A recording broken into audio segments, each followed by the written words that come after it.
السلام علیکم ورحمۃ اللہ وبرکاتہ۔ آپ سبھی کو معلوم ہے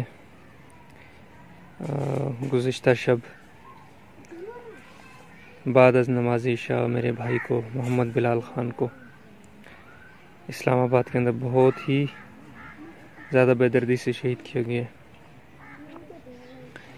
میں حیران بھی ہوں اور پریشان بھی ہوں کہ دنیا اتنی ظالم ہے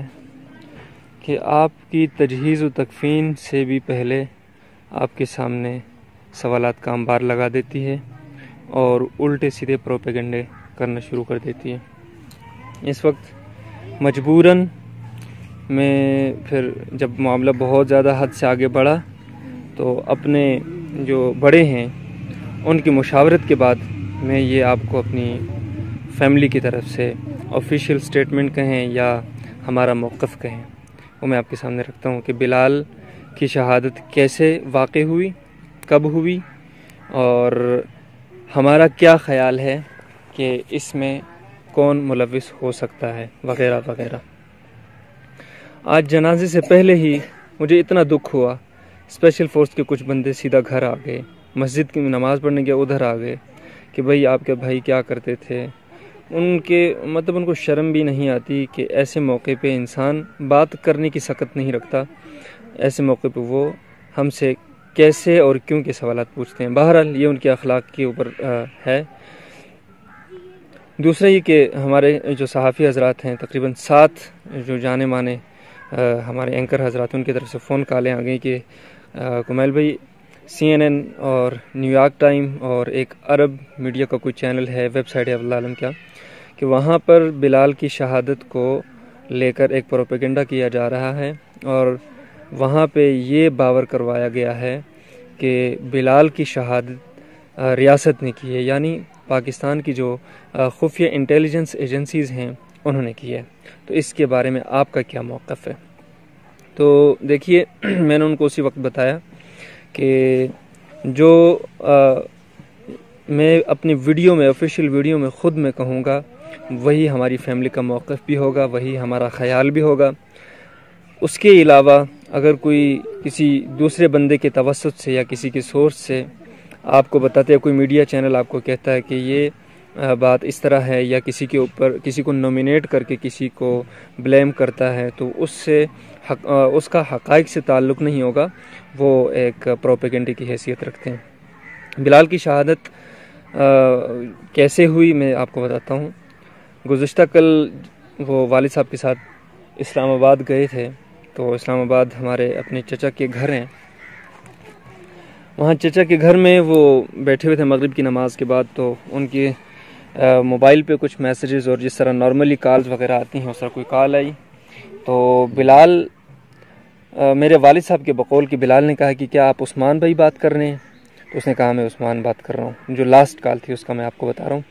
تو اس بندے نے بلال سے واللہ علم کیا بات کی، بلال کو اس نے باہر کا ملنے کے لیے کوئی ٹائم اور جگہ مقرر کی،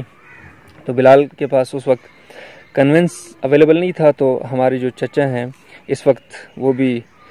پمز میں ایڈمٹ ہیں، احتشام زخمی ہیں، وہ ان کے موٹر سائیکل پر یہ دونوں سوار ہوئے ہیں اور G9 مرکز جو کراچی کمپنی کا ایریا ہے اس طرف یہ دونوں گئے ہیں۔ وہاں پہ جا کے جو احتشام جو اس وقت زندہ ہیں ان کے بقول کے ایک بندے نے سامنے آ کے سلام کیا اور کہا کہ کیا آپ بلال ہیں؟ تو بلال نے کہا جی میں بلال ہوں۔ تو اسی وقت اس کو پکڑ کے 2 بندوں نے یکے بعد دیگے اور جسم کے مختلف حصوں پہ خنجر کے وار کیے، تو بہت ہی زیادہ بے دردی سے شہید کیا گیا ہے۔ میں اب اس چیز کو میں بیان نہیں کر سکتا، اور جو ہمارے دوسرے جو کزن چچا تھے انہوں نے جب مزاحمت کی کوشش کی تو ان کو بھی انہوں نے خنجر سے مختلف وار کیے اور اس کی زد میں آ کے وہ بھی کافی سخت شدید زخمی ہوئے ہیں، اس وقت بھی وہ شدید زخمی ہیں۔ بلال کی شہادت اللہ تعالیٰ قبول کرے۔ میں اس وقت آپ بھی سوچ رہے ہوں گے کہ یہ کس طرح کے لوگ ہیں کہ آ کے آج میت دفنائی ہے اس کی پہلی رات نہیں کی ویڈیو بنا کے سب کو بتا رہے ہیں۔ تو میں آپ کو حلفاً کہتا ہوں کہ واللہ باللہ میرے گھر تک آ کے اتنا تنگ کیا، میرے بڑوں کے پاس آئے اور پھر کالیں کر کے، اور ایک جگہ پہ وہ ویسے ہی کسی نے بتا دیا کہ وہ کوئی ویب چینل ہے وہاں پہ کہ بھائی ان کے ماموں یا چاچا نے اس طرح بتایا کہ ISI نے مطلب وہ کیا ہے، حملہ کیا وغیرہ وغیرہ، اس طرح کی چیزوں کو نومینیٹ کر کے بتایا گیا۔ تو بھائی اگر ہم سے یہ سوال کیا جاتا واقعتاً کہ آپ کا کیا خیال ہے کہ بلال کو ٹارگٹ کس نے کیا ہے، تو اس کا جواب اسلام آباد پولیس دے سکتی ہے ہمارے نزدیک، کیونکہ جو لاسٹ کال ریکارڈ ہوئی ہے وہ موبائل چونکہ اسلام آباد پولیس کے پاس ہے، اور وہ جو کال ریکارڈنگ ہوتی ہیں آپ کو پتہ ہے ساری چیزیں وہ پولیس بڑی آسانی سے ریکور کر کے بندے کو ٹریس کر سکتی ہیں۔ اگر آپ کو یاد نہ ہو تو میں آپ کو گزشتہ کچھ سالوں کا ایک واقعہ یاد دوں، غالباً 2013 یا 12 کا واقعہ ہے، جب اسلام آباد کے حدود میں ایک بچی کا ریپ ہو کے اس کو قتل کر کے اس کی لاش کسی ویرانے میں پھینکی گئی تھی۔ تو پولیس نے 12 کو اور اسلام آباد کی لاکھوں کالز کو وہ کیا،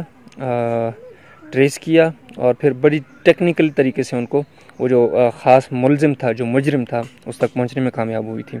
تو ہمیں بھی اس وقت کیونکہ بلال کا موبائل بھی اسلام آباد پولیس کی کسٹڈی میں ہے، اور اسلام آباد پولیس کے لیے ایک ٹیسٹ کیس ہے، ان کا پتہ چل جائے گا کہ وہ کس طریقے سے اس کو ڈیل کرتے ہیں، اور ہمیں ان سے توقع بھی ہے کہ انشاءاللہ وہ پروفیشنل طریقے سے اس معاملے کو دیکھیں گے اور اچھی پیش رفت ہوگی، اور جو اصل مجرم ہے، جو اصل قاتل ہے، اس تک وہ پہنچیں گے اور اس کو کیفر کردار تک پہنچائیں گے۔ تو یہ ساری چیزیں میں بہت ہی مجبوری اور دل پہ پتھر رکھ کے میں کئی بار میں مطلب وہ ارادہ کر کے پھر میں نہیں کر سکا، پھر آخر میں ہم بڑوں نے بھی کہا کہ اس طرح اگر پروپیگنڈا کر کے بعد میں کسی کو نومینیٹ کر کے کہا کہ بھئی ہمارا دشمن، تو اس طرح کی چیزیں ہوں کہ پھر ہمارے لیے مسائل بن سکتے ہیں۔ تو بھائی جو بھی سن رہے ہیں، اس وقت ہمیں کوئی نہیں پتہ کہ بلال کا دشمن کون تھا، کس نے یہ اس طرح کی حرکت کی اور کس نے بلال کو شہید کیا ہے۔ بلال کی ذاتی نہ کسی سے کوئی دشمنی تھی، صرف ایک نظریاتی اختلاف تھا۔ وہ ایک بے باک نوجوان تھا، نڈر تھا اور بے لوث تھا، اس کا کوئی مقصد نہیں ہوتا تھا، جس چیز کو حق سمجھتا تھا اس کو لکھتا تھا۔ وہ میرا بھائی تھا، لیکن میں ایک عام انسان کی طرح ہوں، وہ ہم سے بالکل ایک الگ مختلف آدمی تھا۔ واقعی اگر میں کہوں کہ وہ ایک اللہ کی بہت بڑی نعمت تھی تو اس میں کسی قسم کا کوئی مبالغہ نہیں ہے۔ تو اس ویڈیو میں جو باتیں میں نے آپ کو بیان کی ہیں کہ ہمیں اس وقت کوئی نہیں پتا کہ کسی تنظیم نے بلال کو شہید کیا ہے یا کسی انٹیلیجنس ایجنسی نے کیا ہے، ہمیں کوئی نہیں پتا۔ ان سارے سوالات کا جواب ہم بھی اور آپ بھی اسلام آباد پولیس سے مانگ سکتے ہیں، کیونکہ اسلام آباد پولیس کے پاس بلال کا موبائل انہی کے پاس ہے۔ لاسٹ کال جس بندے نے کر کے بلال کو ریکی کر کے باہر بلایا ہے، اس کی کال ریکارڈنگ بھی نکلوا سکتے ہیں۔ ہم اسلام آباد پولیس سے مطالبہ بھی کرتے ہیں اور ان سے بہت پر امید بھی ہیں کہ وہ انشاءاللہ اس معاملے کو شفاف طریقے سے آگے چلائیں گے، پیش رفت ہوگی، اور بلال جو شہید ہے محمد بلال خان، اس کو انصاف ملے گا۔ السلام علیکم ورحمۃ اللہ وبرکاتہ۔